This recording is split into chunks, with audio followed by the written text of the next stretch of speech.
Bismillahirrahmanirrahim. PBNU ini sekarang sedang menggodok sistem-sistem yang bisa menjadi wadah pengelolaan macam-macam program.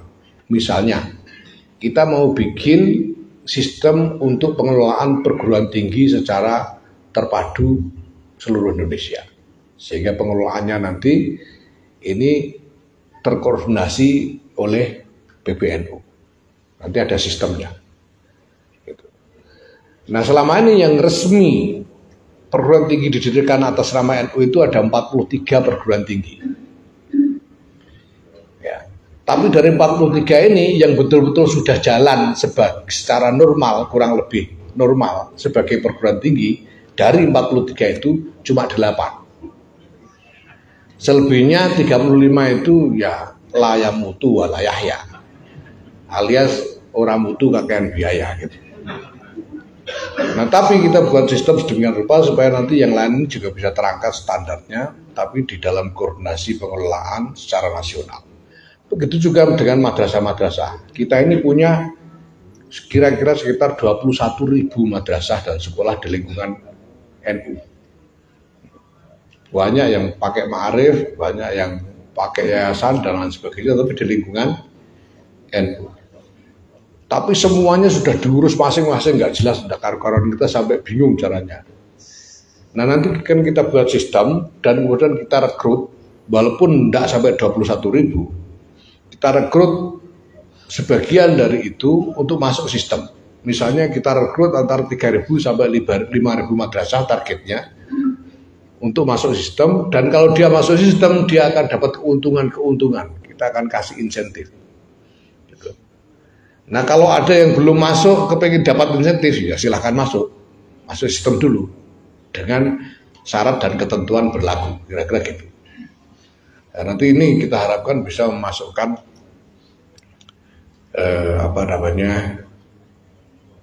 semakin banyak madrasah dan sekolah di lingkungan NU ini ke dalam sistem pendidikan nasional NU, sistem pendidikan nasional NU.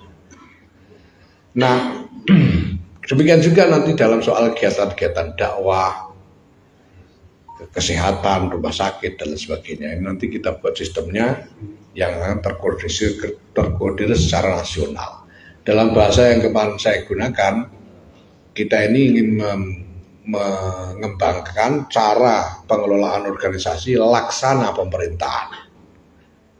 Maka saya bilang kemarin Nusantara itu NU santri, pemerintah rakyat. Artinya bahwa hubungan antara NU dengan santri sebagai jamaahnya itu seperti hubungan antara pemerintah dengan rakyatnya. Tugas pemerintah itu menyediakan layanan apa yang dibutuhkan oleh rakyat,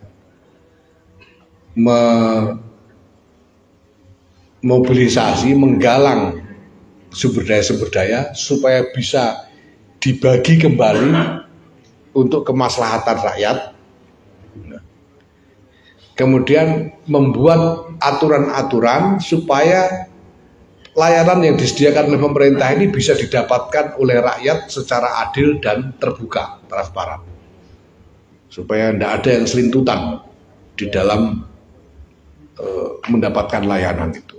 Itu akan dilakukan oleh Jam'iyah, oleh NU sebagai organisasi. Beda kita dengan pemerintah adalah bahwa karena kita tidak punya polisi, sehingga nggak bisa muksowo. Kita tidak punya hak paksa. Kalau pemerintah ini punya hak paksa, kita tidak. Nah, satu-satunya cara supaya orang bisa ikut sistem dan regulasi kita, ya kita harus memberikan benefit, maslahat untuk mereka, supaya mereka mau ikut. Saya sudah katakan ini waktu sebelum muktamar dulu lah, bahwa saya ingin gini, PBNU menggalang kerjasama dengan pihak lain, pemerintah atau swasta atau siapa di tingkat PBNU. Tapi agenda pekerjaan ini nanti dilaksanakan di cabang. Nah, PBNU misalnya sekarang PBNU kerjasama dengan Menko Perekonomian, tapi pekerjaannya di cabang. Nah, PBNU harus bertanggungjawabkan kepada Kementerian Koordinator Perekonomian tentang pelaksanaan pekerjaan ini. Nah karena yang ngerjakan cabang, PBNU harus terus monitor cabang, monitor, evaluasi, advokasi terus. Nah karena PBNU monitor terus, ada komunikasi antara PBNU dengan cabang secara terus menerus. Di dalam komunikasi itu nanti pasti muncul macam-macam masalah yang harus diselesaikan, dan ini nanti secara keseluruhan akan semakin memperkuat konsolidasi kita di dalam satu kesatuan organisasi. Insya Allah kita akan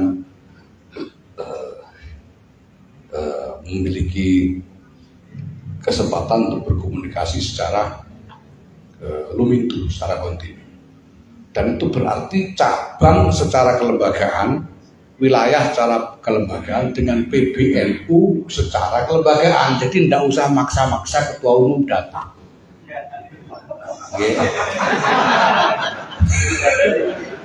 Pokoknya dengan PBNU sebagai lembaga, jadi nanti yang datang adalah pengurus yang memang tugasnya itu relevan dengan urusannya gitu loh.